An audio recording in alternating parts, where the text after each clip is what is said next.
This session I would like to share with you the vision of the Vedic Rishis with regard to work, with regard to life. So, what kind of vision they had? Now, see, we talk about culture, which is very, very different from Sanskriti. When we talk about culture, we ask these questions or contemplate on the outer aspect of everything. The festivals, the costumes, the way people, live, all outer aspects. But the quality of life, the vision, the way the vision translating into life's action, that decides the true Samskriti of a nation.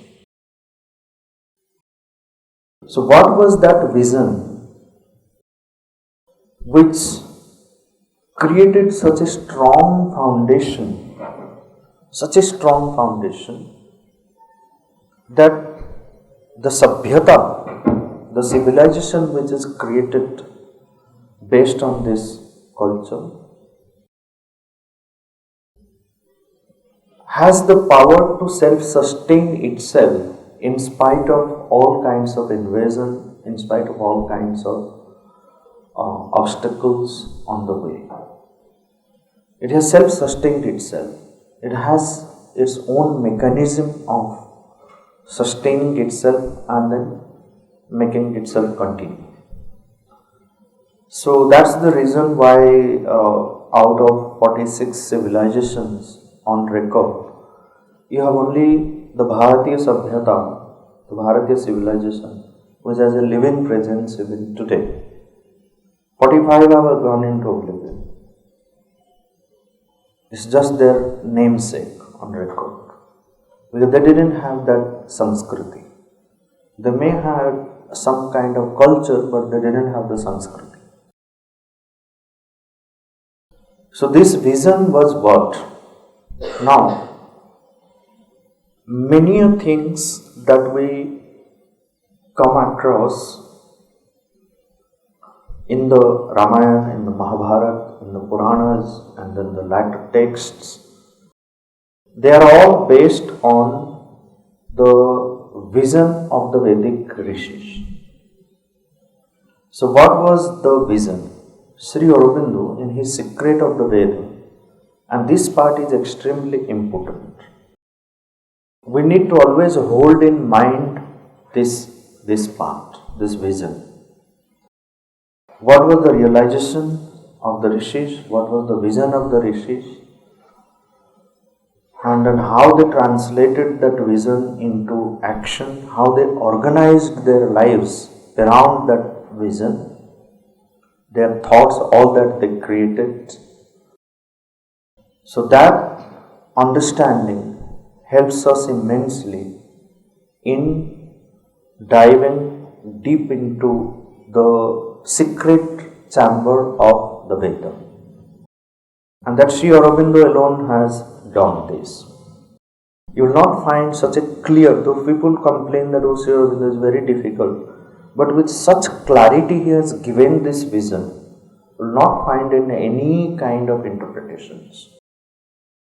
The way things he has organized the Vedic thoughts. So in 4 paragraphs in the Secret of the Veda, Sri Aurobindo puts or explains this vision, the realization of the Rishis. He said the first realization of the Vedic Rishi is that this world, and this is also our day-to-day experience, that this world that we live, the light that we see, the truth, what we know as truth in this world. Beyond this, there is a greater truth. Beyond this, there is a greater light. Beyond this, there is a greater world. This was the first realization, that there is something beyond. There is something greater. This is not enough. And they don't say that it is real or unreal. This is not enough. This is, I think, limited. And we need to... no, it is not Jagat Mithya. They are not rejecting it. They say that this is not all.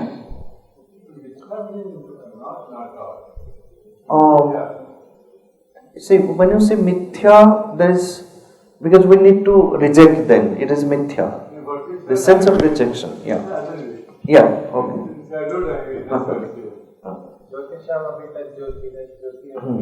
Yes. Dr. Patnaik says that this world we face is a real with small r, and the beyond is a real with capital R.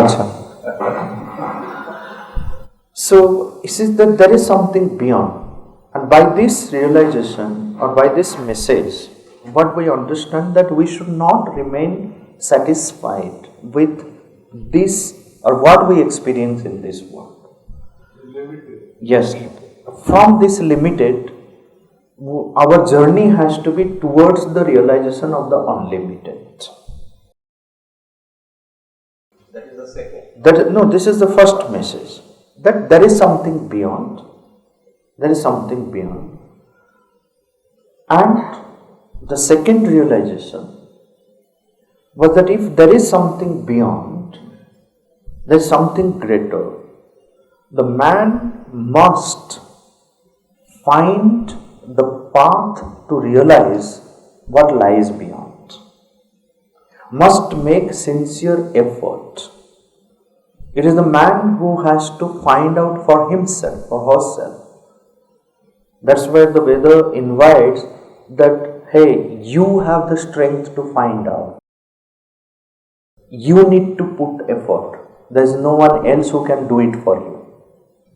There is a clear language which the Veda says that Vaji,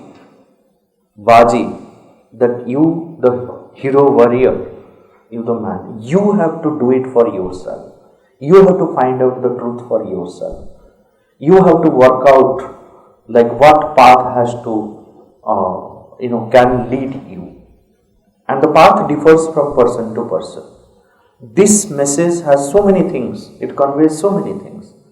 Like if each one has to find out the truth for himself or for oneself, then each one, depending upon the Swabhava and Swadharma, each one's path will be different.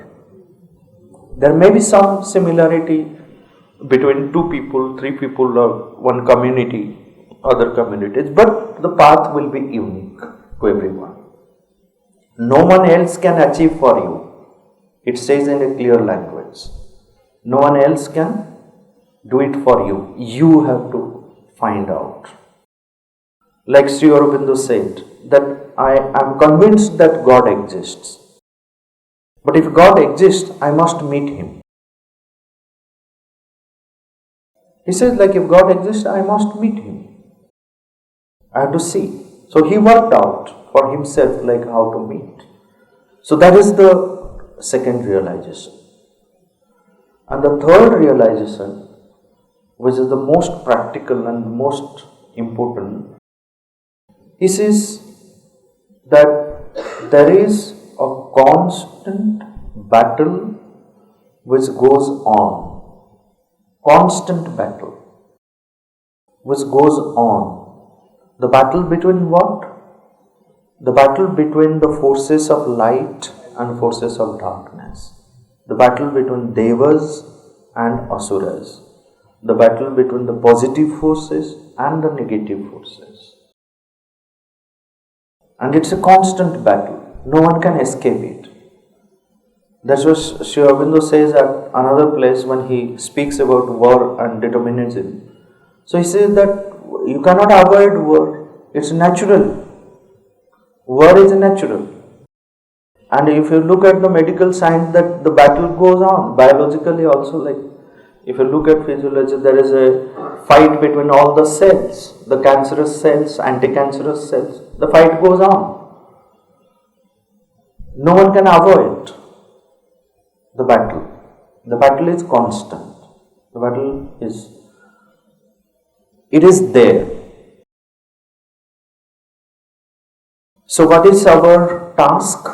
The task is to gain victory over the negative forces, the victory over the forces of darkness, the victory over the asuras, asuric forces. What is the way out? This is what is the third realization, that there is a constant battle which goes on. One cannot avoid, but one has to gain victory over the dark forces. And the way out is that if, it says that if you wish to have or gain victory over, by saying if you wish, the divine is not imposing its own teaching on anyone. The Veda is not imposing its own teaching on anyone. Everyone is left free. The choice is yours. The choice is yours. Like Krishna, gave the entire teaching and then said to Arjuna, Ithechasi tatha kuru. I have given you the knowledge. But do follow or not follow, it's up to you. You follow this path, you will be led to the Nishrayas. You follow the other path, you will be arriving in a different state. But the choice is yours. This is where we have, every one of us, we have the freedom to choose this path or that path. So, it says if you want to gain victory over, you have to keep the divine as your constant comrade, companion. Like Arjuna had a Krishna with him as his comrade, as his Sakha. So, keeping the divine as one's own constant companion, the comrade, the Sakha, means constant remembrance of the divine. Satat Smaranashilata. Constant remembrance of the divine. That's why Sri Aurobindo says that all those who have kept God in the heart are safe. And it has to be constant. Not that morning 1 hour and evening 1 hour. Then you forget. Then you say, oh, this is my sadhana time. Sadhana has no time. Actually, the Rishis did not live in time. We believe in timelessness. Yes, all life. All time. All time. Okay. So, it is not, like meditation time. We are ATM Samskriti. All time meditation. All time meditation. Okay. So in constant remembrance of the divine. That's the way, by invoking the divine, by allowing the gods to grow in one's own consciousness. That's what is the secret. By allowing the gods to grow. Because gods always want to grow. It is the human being which doesn't allow it, doesn't facilitate. So our task is to facilitate, to allow them. How do we allow? By opening ourselves, by remaining plastic, by remaining open to it. That openness is surrender, is Atma Nivedan, Samarpan. That openness is namas. That's why Krishna says, Mam Namaskar. Mam Namaskar. Yes. Remaining in a state of surrender, plasticity, immense plasticity in every part of the consciousness. in the entire being. Otherwise, like sometimes we have a mental openness, but the physical is closed, vital is closed. Mind wants, or the body wants, mind doesn't want. Our vital being doesn't want. You say, "No, I want to do it, but I don't know, somehow my body doesn't allow." So it should not be that. It has to be a harmonious, collaborative aspiration of every part of the being. There should not be a single part of the being which refuses to participate, refuses to open, collaborate. If there is any kind of refusal from any part of the being, then it is not the true Shraddha. It's not the true Shraddha. Shraddha is again at the basis of our sadhana. Without true Shraddha, sadhana will not take place. The jnanam will not manifest. Gita says, no? Yes. But it's not an easy statement. How does one know that one is Shraddhavan? One has Shraddha. Shraddha, etymologically, the word Shraddha, in the Veda we have a full sukta, Shraddha sukta. Shraddham pradar havamahe, Shraddham madhyam dinam pari, Shraddham suryasya nimruchi, Shraddhe Shraddha payehana. So it says that all the times I am invoking the Shraddha Devi. O Shraddha Devi, come and manifest in me. So Shraddha Devi doesn't come from anywhere. Like Shraddha is a part of human consciousness. The evolving consciousness, like Shraddha Mayoyam Purusha. The Gita says, Shraddha Mayoyam Purusha. This Purusha is entirely Shraddha Maya. Maya is used when there is entirety. Tanmaya, Chinmaya, Sanmaya, full of Shraddha. But if we are full of Shraddha, then we are Shraddhavan. Then everyone should get knowledge. Why Krishna says Shraddhavan labhate jnanam? Why he specifies? Even though we are Shraddhamaya, then also like the sloka in the Gita says, Yo yat Shraddha sa eva sa. Depending upon the degree to which you have manifested or you are aware of your Shraddha, you gain that much knowledge. Yo yat Shraddha sa eva sa. Shraddha is there. The whole ocean is before us. I go with a small cup, I get only that much water. I go with a full bucket, I get that much water. Or I go with a bigger vessel, I get that much water. Depending upon the degree to which we have established our Shraddha. And what is that Shraddha? In the Rig Veda? In the Rig Veda? 10th. I think so. So Shraddha Pratar Havamahe, by saying this, by invoking Shraddha, the Rishi allows the Shraddha to come to the front. And what is this Shraddha? That means Shraddha is not mere reverence. Shraddha is not mere concentration, contemplation, worship, devotion. All these are meaning of Shraddha. Shraddha is not mere faith. Shraddha has a very deep meaning. And once we discover the Vedic sense of Shraddha, then it will force us to do more sadhana to do the Shraddha, establish the Shraddha. The word has two components, Shraddh and Dha. Dha is a root sound which means to hold on to. Dharana, Dharma.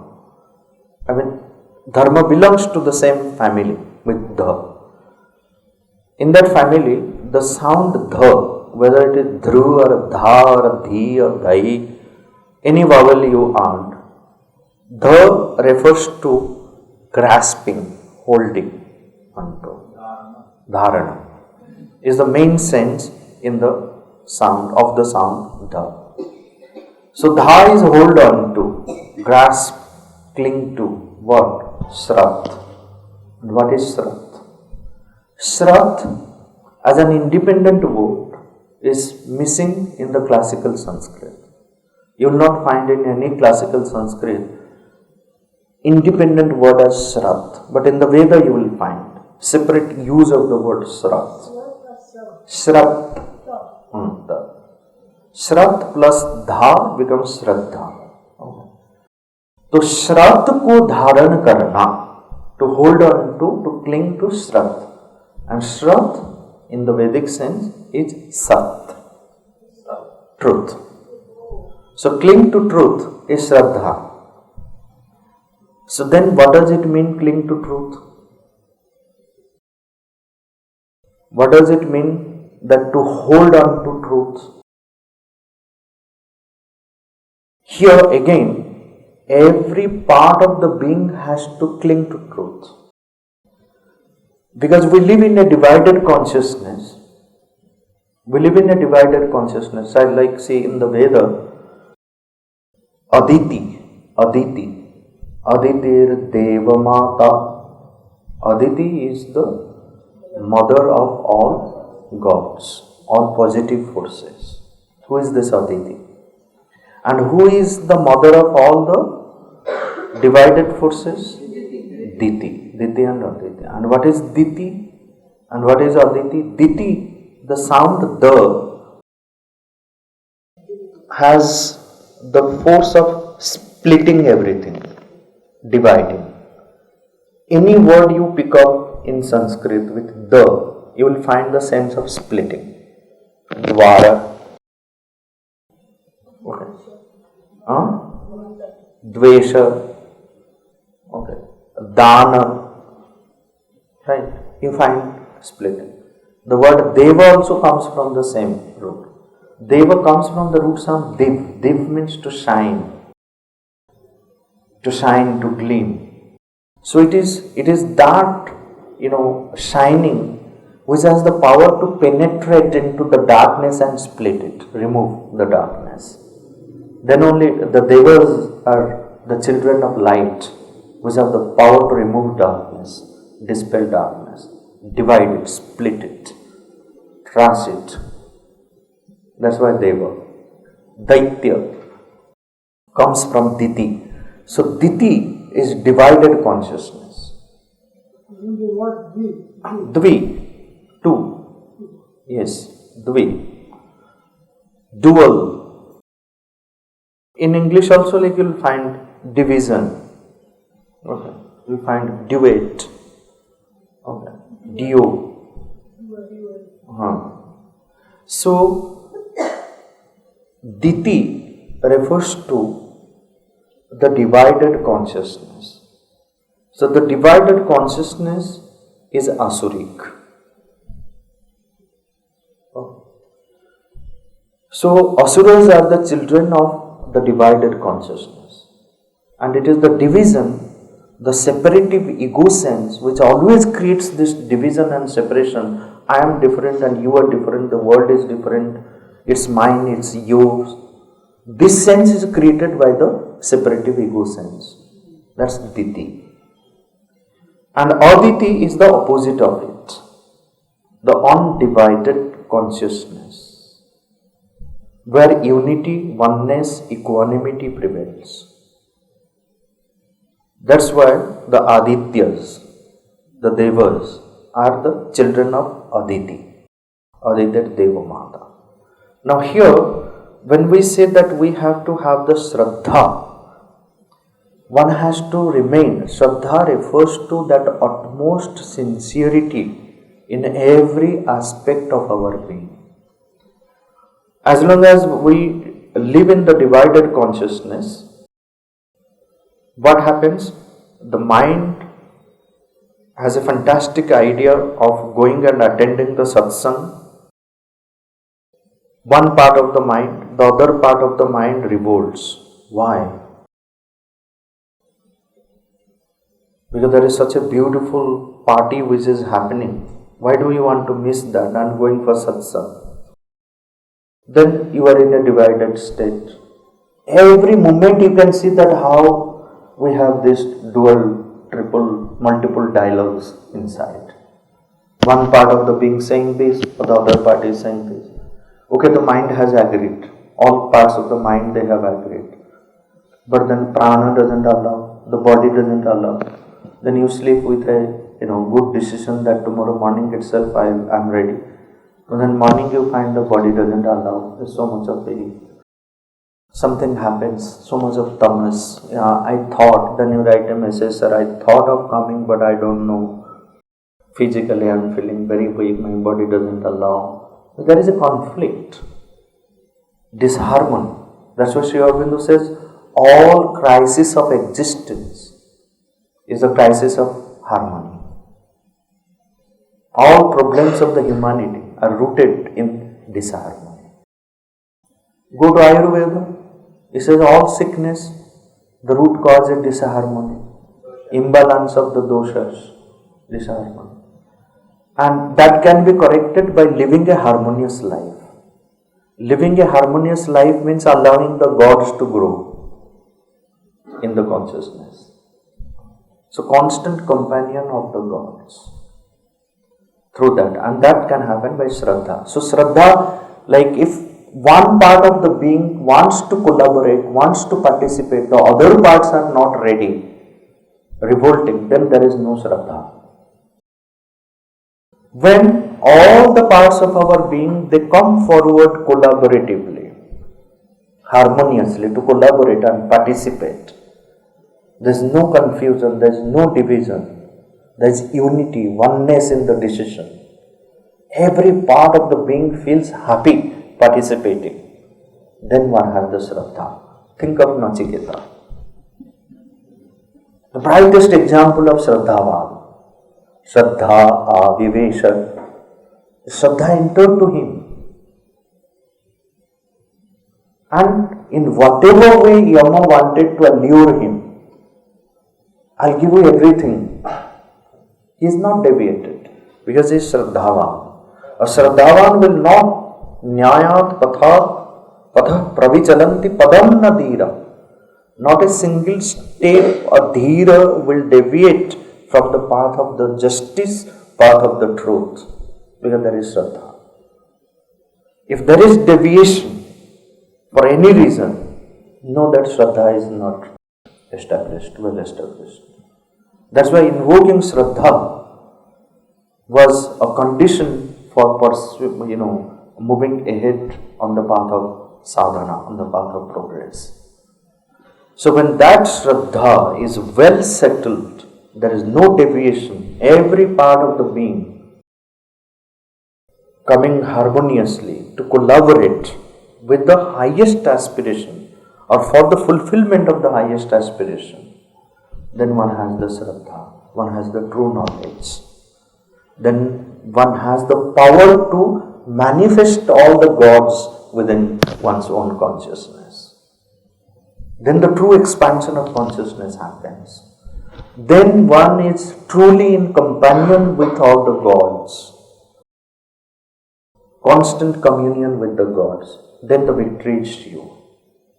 Then the victory is you. This is the third realization. And then, as I said, that the choice is ours. Again another beautiful story which I narrate, which was very popular all over internet. There's a child who was playing with his grandfather. One day he found that his grandfather was very gloomy, looked very frustrated. So he asked, "Why? What happened, Grandpa? Why are you so gloomy today?" He said, "I don't know, and some battle going on inside." The battle?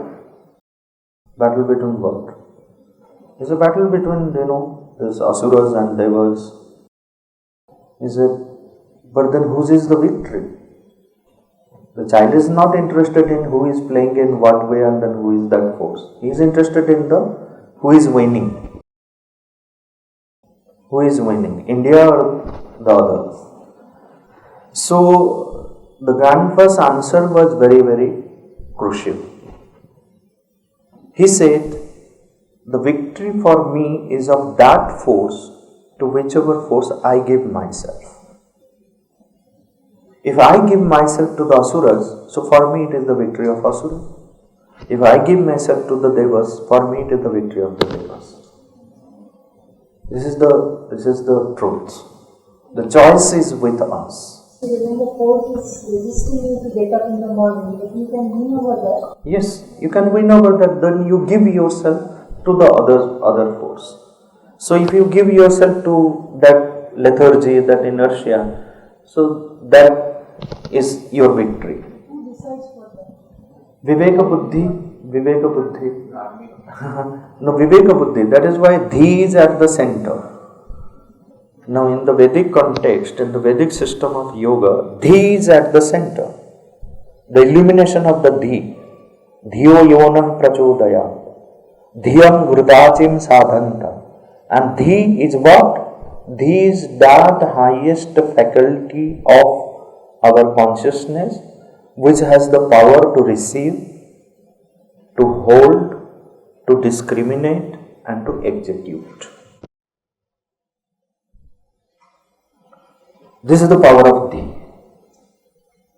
Later we call it as Buddhi or Viveka Buddhi. It's the Viveka Buddhi which decides. And if the Viveka Buddhi is not awakened, is not put in front, then we lose. Yeah, Buddhi Bhrashta.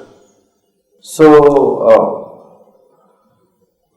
all those who do not have the Viveka Buddhi, that intuitive power of discrimination, discernment, the intuitive power of discernment is the Viveka Buddhi.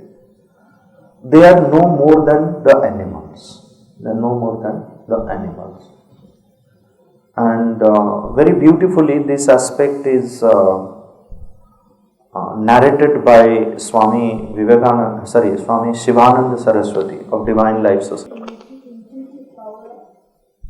Discernment. So Swami Shivananda Saraswati has a beautiful story. It's got the glory of creation. Where he says that once there was a fight in the forest. Suddenly, there's a commotion, and there is a background to this story. So, based on Swami Shivananda Saraswati's story, I have written a play for the children to make them understand what is the difference between the man and animal. When we say that ahara nidra bhayamaithunancha samanam etat pasubhir naranam dharmo hi tesham adhiko vishesha. So that means ahara, eating food, nidra, bhaya, maithuna. So all these are common to animals and the man. What makes man different from the animals? This is the question. So dharma, and what is that dharma? And this, through this play, this is made clear to the children. So the story, the setup is like this, that there is a sadhu who is giving pravachan, satsang. He is giving a discourse. And the topic of discourse is Naratvam Durlabham Loke. To be born as a human being is rare on the earth. And man is the glory of creation. Man, the glory of creation. Naratvam Durlabham Loke is very, very rare to have a human birth.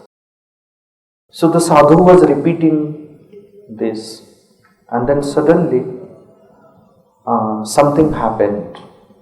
A little commotion happened. Why? Because there was a jackal which was sitting, the Srigala, and listening to the sadhu, and is totally immersed. Wow! Naratvam Durlabham Loke. So I pray that I should be born as a man, or I should have a human birth. And suddenly what happened, that jackal was spotted by few young village boys. So they got sticks and some fire thing, and then started beating nicely the jackal, because the jackal was immersed. It didn't notice what was happening around, and it was severely beaten. Then he went, somehow escaped, and then said, Naratvam Durlabham Loke. I was thinking of, getting a human birth, and what did I do to these people? They have beaten me unnecessarily and then put me in they could have, I would have died. So, suffering like anything, and then the morning happened, the crow came. The crow said, what happened? He said, forget about what happened, I'll tell you everything, but get some medicine for me. So the crow brought some medicine, and then there was a little relaxation. Then the jackal started narrating the story, what happened. He said, do like this, allow me to get well. So once I am fine, bring all the animals together, and we will move out of this forest and destroy the human society. We should not allow a single human being on the earth, because they don't deserve to be on the earth. And all the animals agreed on that day. So they were moving forward to destroy the entire human society. Elephant was not a part of this. So somehow on the way, elephant met a little cool animal. So he said, what's happening? Why is so much of commotion? So then they narrated. He said, if they say that man is the glory of creation, there must be some. I know one sadhu doing tapasya at a particular place in this forest. Let's go and ask him. Then the jackal said, again sadhu? This sadhu only has brought me to this situation. He was saying Naratum Durlabham Loke, and then I got immersed, and then I got beaten severely. No more sadhu. He said, okay, if the sadhu doesn't answer properly, I am also with you. So they all agreed, they went. Then the sadhu was in deep meditation. He said, what happened? Why suddenly, all animals are before him? So the sadhu asked, what happened? So the jackal narrated the whole story. The sadhu said, fine, good that you all have spoken your heart to me through your representative jackal. But now you tell me, constantly you are telling me that we animals have so many good qualities, and why man will be declared as the Narattam, the glory of creation. Why not one of us? So the sadhu said, okay, please tell me, what are your good qualities? So then the dog came and then said that, look, if someone beats me 1,000 times, even after beating 1,000 times, offers me a piece of bread out of love, I forget about those 1,000 beatings. I become a slave of that piece of bread or that little love shown to me. But man, 1,000 good things are done. By mistake, a little thing happens here and there. He forgets about those 1,000 good things, takes note of that small mistake, and then what harm he doesn't do to his fellow beings. And you say man is the glory of creation? This such a selfish being doesn't deserve to be on the earth. Then the deer said that what harm I do to the human being? Why they haunt after me? I am such a simple animal. I live on grass. But they kill me just like that. Then the crow said that, look, if I get a piece of bread, I call all my fellow beings and then we share that. And human being, forget about sharing the ration. They snatch the food from others' mouth to nurture themselves. Such a selfish being, glory of creation, doesn't deserve to be on the earth. Then the cow said that, look, the whole life I give milk, I help the human being to nurture themselves. But when I become old, how do they treat me? The jackal intervened and then said that, forget about this is not the case of yours. The real case I am saying. Cow should be declared today as the glory of creation. It is the purest animal on the earth. If just look at the human being, if he doesn't take bath for 2 days, no one will sit beside him. This is the most impure being. That's why he has to take bath 2 times, 3 times a day. And then has to keep himself always perfect. We don't take bath. The cow doesn't take bath. And the human being, if it urinates or there passes, excretion anywhere, that place becomes impure. It is purified by the cow dung, cow urine. And every part of the cow is useful and pure. The human being, any part of his body is useful, of any use to anyone? No, just doesn't deserve to be here. So cow should be declared as the glory of creation. Then the lion said that, look, the gods are so fond of us. Lakshmi gives an owl. Durga Devi, I myself, tiger. Shiva, Vrishabha Vaman, Ganesha. So every god, every deity has one animal with. Have you seen any human being with the gods? No, I don't like human beings. Okay. So when we are so close to gods, and then gods also like us, why man should be the glory of creation? Nothing like that. Then finally donkey comes and then says that, look, the whole life I am just carrying load, and what respect man gives to me. And they call all fools by my name. Such a disrespect, I can't tolerate it. So man doesn't deserve. So all the animals, right? The story is very, very long. Then the final verdict. The sadhu said, I am so happy to listen to all of you. And each one of you have spoken your heart and spoken the truth. But still, man is the glory of creation. Again, hey, sadhu, can't say that. I said, listen. He said, look, the problem is, if the dog has a particular quality, all the dogs in the world has the same quality. The dog cannot manifest the crow's good quality in it. The crow cannot manifest the quality of the cow in it. It's all typal, fixed qualities.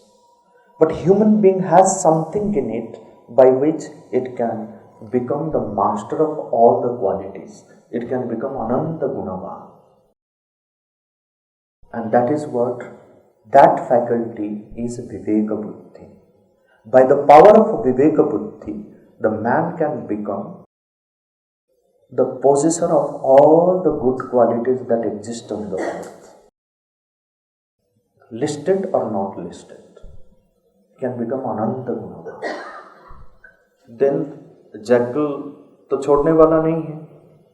And he said that, look, if the man doesn't exercise its Viveka Buddhi, doesn't manifest all the good qualities in it, then the sadhu said he is worse than you all. Then they were all happy. So this is what is the Viveka Buddhi, the Dhi.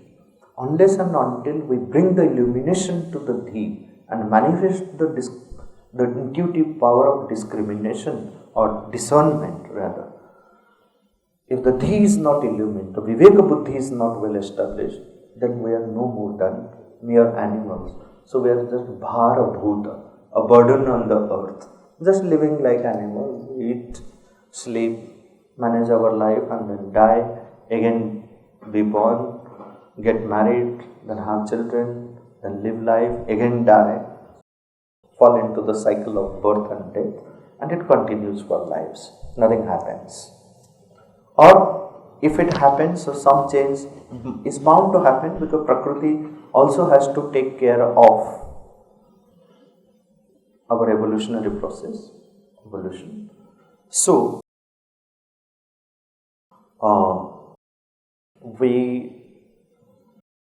but it takes time, The Prakriti's way of, mechanical way of evolution or attaining to perfection, it takes time. Hundreds of births it may be. But the path of yoga, the conscious effort towards gaining victory over the dark forces of the asuras and establishing that divinity within, or divine life within oneself. There is a way, accelerated way, faster way of achieving that, which is the yoga, which is the adhyatma. That is what was found out by the Vedic Rishis. That's why they say the realization is that by constantly invoking the God and allowing them to grow in our consciousness and perfecting every part of the consciousness, divinizing every part of the consciousness, refining every part of the consciousness, it's easy to remove or gain victory over all the dark forces, all our limitations, weaknesses, and transcend all barriers, and then get well settled and established in the vastness of consciousness, where one finds a solution to every challenge, every problem, every crisis. This was the third realization. And the fourth realization was, which is again central to the Vedic system of yoga, or the Veda, Ekam Sat Vipra Prabodha Vadanti. The truth is one, the reality is one, but it doesn't remain in that single form. It doesn't remain in that kevalatva. It manifests in multiple forms. It assumes multiple forms. That's why in multiplicity, see the unity of consciousness. One cannot reject the multiplicity in order to find out the unity of consciousness, and one cannot remain exclusively concentrated on the unity of consciousness and reject the multiplicity, or one cannot reject the unity of consciousness and remain exclusively concentrated on the multiplicity. So, Vidya and Avidya. Avidya is the multiplicity, where the unity is there in the essential form, not in the gross outer form. Vidya is all about the unity of consciousness. That's why the Ishopanishad says that all those who are concentrated on or given themselves to avidya, they are in darkness. But all those who have given themselves to vidya, they are in a greater darkness. Such a paradoxical verse. But if you translate it into unity of consciousness and the divided consciousness of, the multiplicity, what it means, and again I'll tell you that it is Sri Aurobindo who gives the right answer to it, saying that exclusive concentration on any of these two is not the way. Avidyaya mrityum tirtva vidyaya amrutam ashnate. If amrutatva has to be attained to, not if, that's the only goal, that amrutatva has to be attained to. So, if for the attainment of the amrutatva, we need to concentrate on both vidya and avidya. Both vidya and avidya. Avidyaya mrityum tirtva vidyaya amrutam ashnute. So, like Sri Aurobindo says, none can attain to heaven without passing through hell. Multiplicity cannot be rejected. It's through that. Asatye vartmani sthitva tadha satyam samihate. Bhartruhari. Asatye vartmani sthitva tadha satyam samihate. One has to go through the experience of that. One has to go through the experience of that. So now, how to facilitate this? Vidya and avidya, they have to be reconciled together, harmoniously perceived. This is a paradoxical verse in the Ishopanishads. Again, another paradoxical verse which comes in the Gita is karmani akarma yah pasyata karmani cha karmaya. Seeing action in inaction and inaction in action. How does one understand this? Same like Vidya and Avidya. And very simple translation and interpretation by Sri Aurobindo helps us to have the real understanding.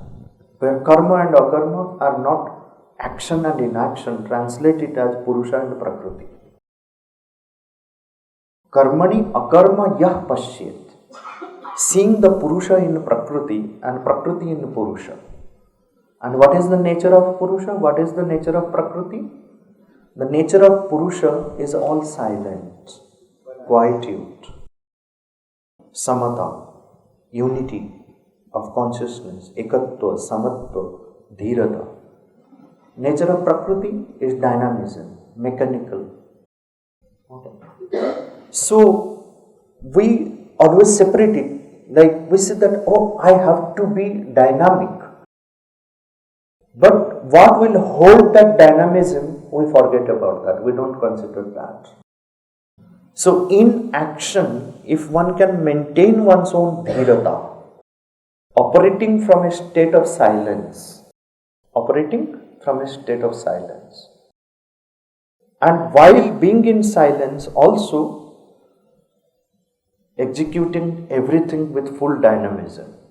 Sri Aurobindo may be sitting in his room quietly for 24 years, but he was not away from the world. Sitting in his room in utter silence, he could regulate the Second World War. He could dictate what Hitler should do. Participating in every world movement, answering to hundreds and thousands of questions of the people, engaging with them, but from a state of meditation, state of silence. So, being in a state of meditation doesn't mean, see, most of the people say that they will come out of the meditation room and little bit of here and there something happens, someone dashes or something happens. Look at their anger and irritation. You disturbed my silence. You don't see that I come from meditation. That's not true meditation. Someone said like if a simple honking of a vehicle can disturb your silence, what kind of silence have you established in you?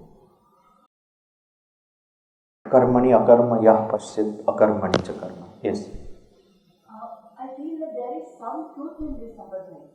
That when you come from the meditation and come out and see a lot of this harmony, actually one comes with these new and silent eyes and can see it, which one would not have seen before. So there is some value to that as well.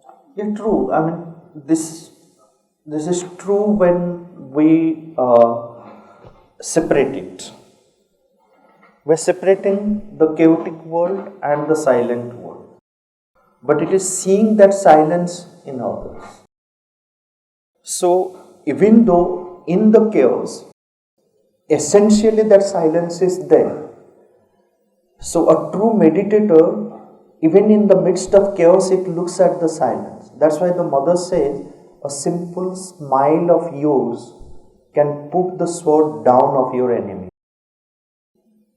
That's what is karmani akarmaya pasit, because it is seeing that silence in other. So it will not, the chaos will not be visible to the meditative mind. It will see only the silence. Yeah, it will see only the silence. That's why Yudhishthira will go out and then say that I didn't find a bad person. Or Duryodhana will go out and then say that I didn't find a good person. It's like that. But a true meditative eye will see that silence in everything and in every situation. But that's a very higher state. Maybe like initial, these are indications that okay, I need to work more. But the same people also, later they say, what was the use of my getting irritated? I could have maintained silence, but I lost my case. So, silence being absence of noise and presence of music. Okay. But music is all silence. The true music is all silence. When Hazrat Inayat Khan, a great musician and Sufi mystic, so he stopped music. And his disciples and his fans, they asked him, like, why did you stop music? He said, because I became music. Because I became music. There is no need of doing music separately. I am music. That is what is the Brahmibhuta. Like one becomes that. One becomes Ananda. So here our Samskriti, our Adhyatmic Samskriti gives a lot of stress to becoming that, become one with that. Bhuta. Knowing is something, being is something, living is something and becoming is something. Ultimately it ends there. So that's where you have these three words, Brahmajna, Brahmishta and Brahmibhuta. To know, and the mother translates it very simple way. He said, to know is good, to live better, to be, that is the best. Brahmajna, Brahmishta and Brahmibhuta. There are many people who know the Brahma, who know the truth. But they can't do anything with the truth. They know that this is truth. They also know that this is not truth. Okay, I have written a recent article, Duryodhana syndrome. What is that Duryodhana syndrome? Is that I know the truth, janami dharmam, nachame pravrati. But I have no inclination to pursue dharma. I know what adharma is, but I can't refrain from that. That's what is my pravrati. Then you put the entire blame on the divine. Say that, okay, you are there, divine, you have created me, you are my antaryami, the way you are moving me, I am moving, what is my fault? This is the greatest example of tamasic surrender. Put the entire blame on divine. Then I have nothing to do with. Then the divine interferes and then in one stroke slice, finish.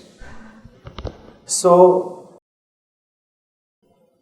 knowing the truth is one thing. After knowing, because there are many intellectual people who know, but they don't live it.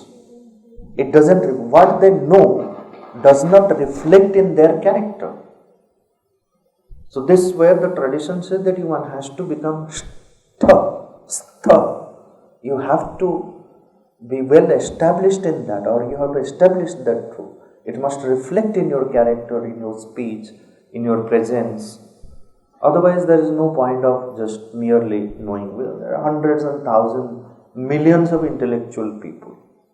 They don't contribute much towards the true dharmic world.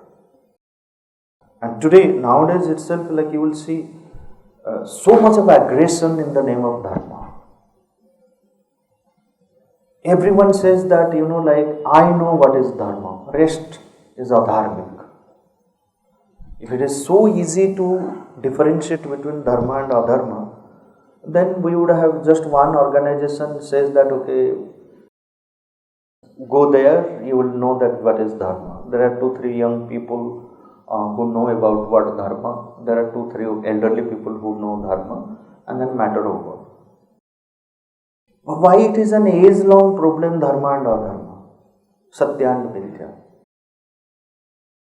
Gahana karmano gati, kavayopyatra mohita.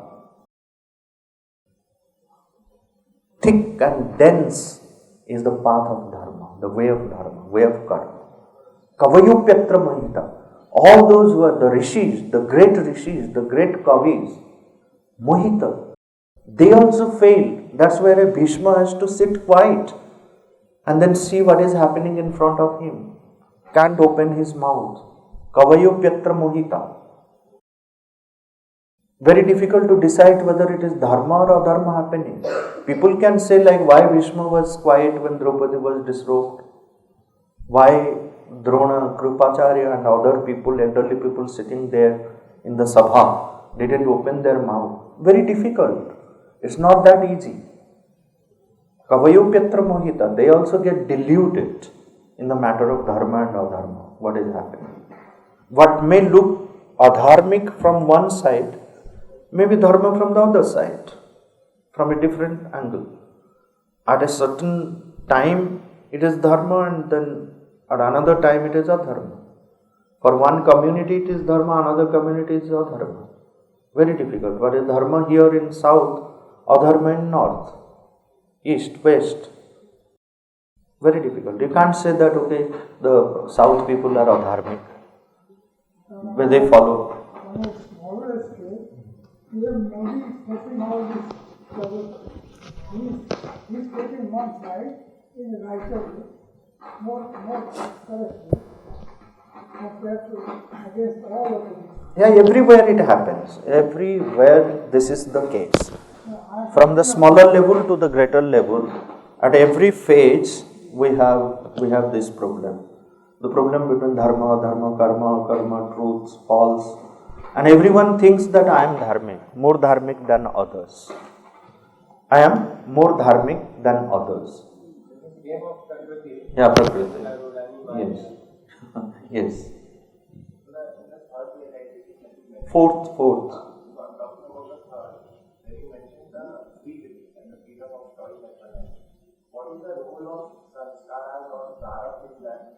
Yeah, it helps in making a choice. How do you execute your free will? Then if you do not have the sanskaras, the right sanskaras, then you will say, hey, my life is my life. You have no business to do with it, whatever I want. Yes. In exercising one's own freedom, free will, the sanskaras are the deciding factors that which path I will take. If Arjuna didn't have that sanskara, he would not have listened to Krishna like Duryodhana did. Duryodhana also, he had a great opportunity to listen to Krishna. Dhritarashtra also had the great opportunity to listen to Krishna when he went for the last peace message. He said that, take care of your children. I will take care of the Pandavas. We can avoid the war. The war depends upon you and me today, this moment. Decide. The entire war could have been avoided. But what happened? This is sanskara. The sanskara, Swami Vivekananda has very beautifully explained.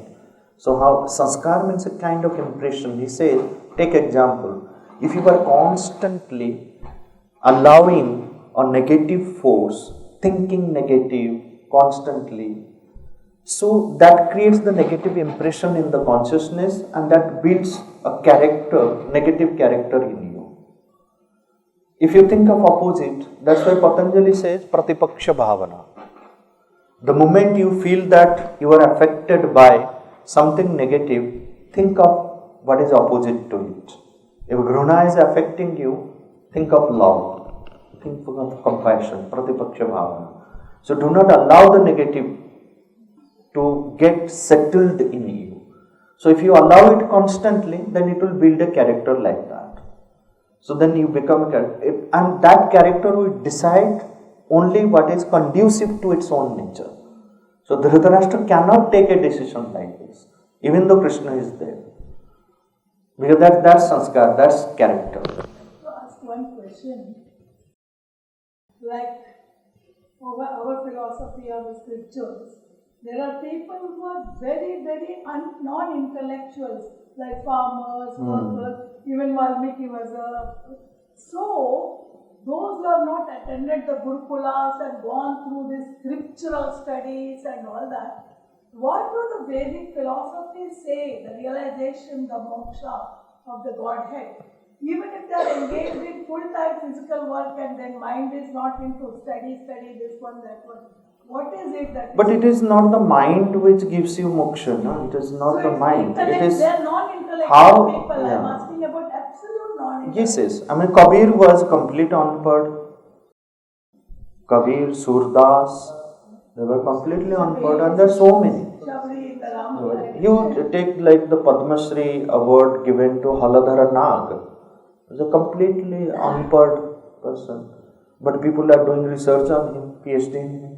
And then he's in ancient time or this time. So, पोथी पढ़ पढ़ जगमुआ पंडित भय न कोई ढाई अक्षर राम का जो जाने सो भाई. ठीक है. Yes, and even Kabir was so much challenged by the Mimamsakas, Nayayikas and Vedantas of his time, because Kabir was very, very popular in his time, and people would listen to Kabir than university professor. This narrative is very personal. Yes, because like this so Kabir used to say this very beautiful line, like as Sri Aurobindo also has one aphorism on this. So Kabir said, the Mimamsakas, the Nayayikas, all the philosophers and intellectual people, when they gathered and then asked him that how do you describe Brahman like this, God like this, then they will put their fine logic to disprove him. So he would say, तू कहता कागज की लेखी, मैं कहता आंखन की देखी. And Sri Aurobindo says that they came and convinced me by their fine logic that God doesn't exist, and I believed to their fine logic. And one day I found God standing before me. Now whom should I believe? To their fine logic or to my own eyes? That's Yadrugeva Dadrushe Tadruguchyate. What I saw, I present that. That is Rishi. And that was the vision which is given to us by the Vedic Rishis. Babaji Maharaj was here in the ashram. He didn't have much education, but the way he understood life divine, Sri Aurobindo, Savitri, and spread the message, Ramakrishna Paramahansa, another brightest example. Like Tukaram. There's plenty of examples. And there will be many about whom the world doesn't know. Okay, so let's read this passage from Sri Aurobindo, which is a very famous passage in the Uttarpara speech again. So he says, writing on Sanatana Dharma, it's a long passage, actually it is the last portion of that. So he says, I seek not science, not religion, not theosophy, but Veda, the truth about Brahman. Not only about his essentiality, but about his manifestation. Not a lamp on the way to the forest, but a light and a guide to joy and action in the world. So that means no asceticism or rejection of the world, but the action in the world. Not a lamp on the way to the forest, but a light and a guide to joy and action in the world. The truth, which is beyond opinion, the knowledge which all thought strives after.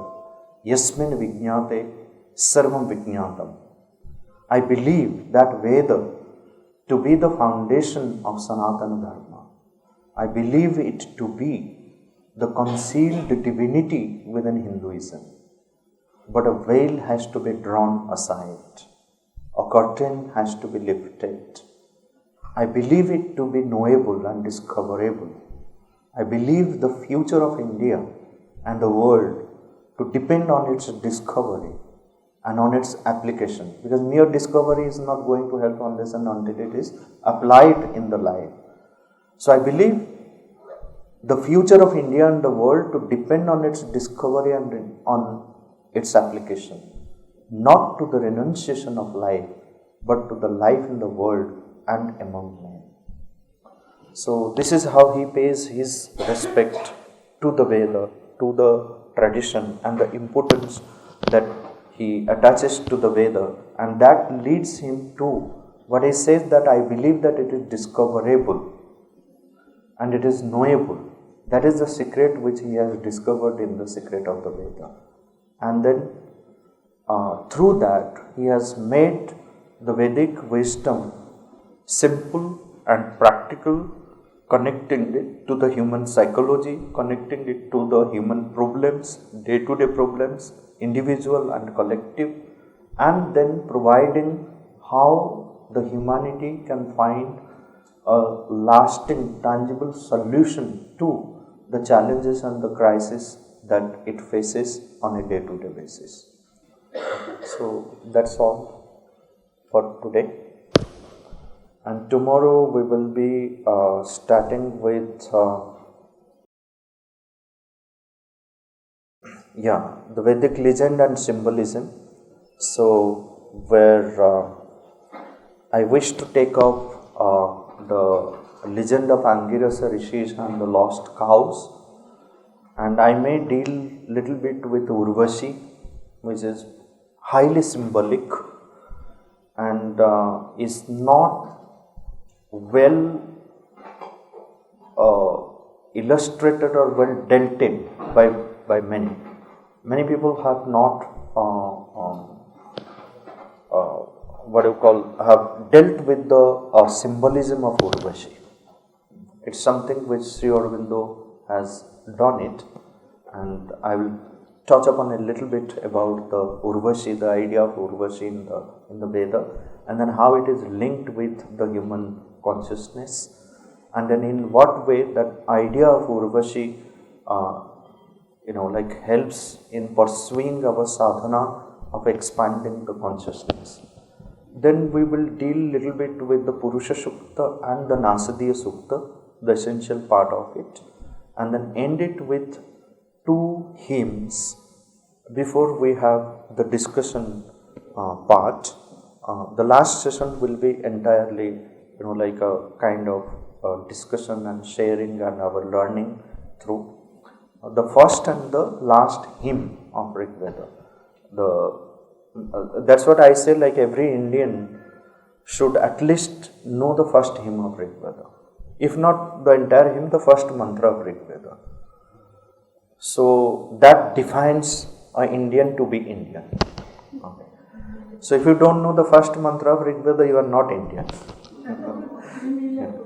Yes, the first mantra. But we will do the, I'll give you a summary of the entire hymn and explain the first mantra in detail, and then we will take up 1 or 2 mantras from the last hymn and then go for our discussion in the last session. So that's what is the format for tomorrow.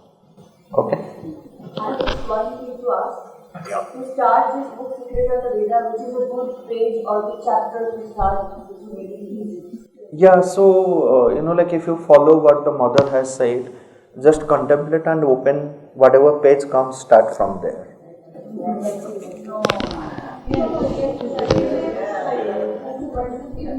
I know that in Savitri it's easier to start from anything. See, the thing is, the secret is that the divine, the Guru, knows what is needed for you. If you, where to start and where it will be led, if you are sincere in your prayer, that page will be opened, which will help you to decide where to start and where to end. No, true, I am telling you the truth. That's what I follow. I don't have a fixed plan of, okay, I'll read the first chapter and then second, or I'll start this chapter and all this thing. But just open the page and then from there you will be let know, because this is what is there, then I must turn to this chapter to begin with. So for example, like anyone asks me where to start Sri Aurobindo and the Mother reading, I said that first start with Science of Living, that small chapter. Then go to the 4 austerities.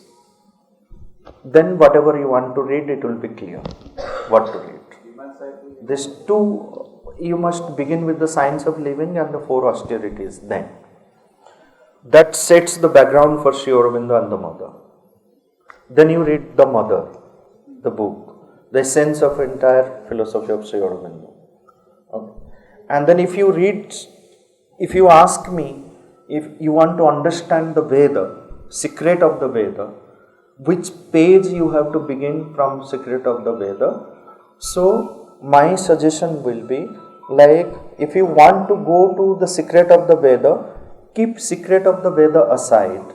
Start with the Mother, that small book.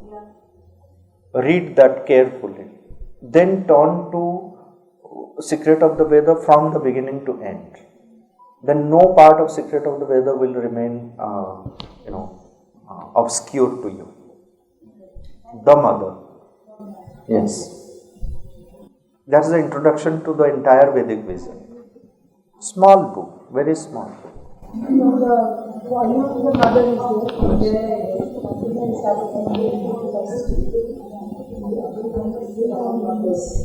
Yeah. Every word, every sentence will lead you towards the Veda. It's the essence of the Veda. I have one question. In Ramayana and Puranas, etc., we have a story that the Rakshasas like Ravana and Hiranyakashipu went back to Vishnu because Vishnu came down and killed them. And they had their own path of going there. And wasn't that path different from growing the gods within them? And ultimately they are allowing the God to grow in them. That aspiration to be killed by the divine himself. Like a Ravana willing to be killed by Rama, or a Hiranyakashipu willing to killed by Vishnu in any form, is ultimately that. And then Sri Aurobindo says that Rakshasas and Asuras have a greater possibility of transformation than ordinary human beings. Yeah, because they have the strength, because we are affected by so many weaknesses. The Rakshasas are clear, like they have some, but they have robust body, the willpower is very strong. Okay. Everything is, every part, like one part has to be corrected. If that part is open to the divine, the transformation is easy. actually they did it. Now, Sri Aurobindo says that very categorically, that Rakshasas are easy to transform. No. That's why in Durga Stutra he says that give the strength of Rakshasa in the body. Yes. The willpower, the strength of a Asura in the body, but the bhava of a Devata in the heart. Then you know like where to become Asuric. Asura strength in the body. Invincible body. Yes, strong. That nothing can destroy it. Yeah. But man and hridaya has to be filled in with divine presence. That part not to be left to the asuric forces. But these days we find lots. Yes. Yeah, nowadays you find opposite, body looks so divine, but the man and hridaya is so asuric. Okay, so we close with it. Silence. But before the silence, we will sing Punardarshanaya. So I say and then you can repeat after me. Punardarshanaya, Punarharshanaya, Punarmatradevya, Kripavarshanaaya, पुनर्दर्शनाय पुनर्हर्षणाय पुनर्मातृदेव्या कृपावर्षणाय पुनर्दर्शनाय पुनर्दर्शनाय पुनर्दर्शनाय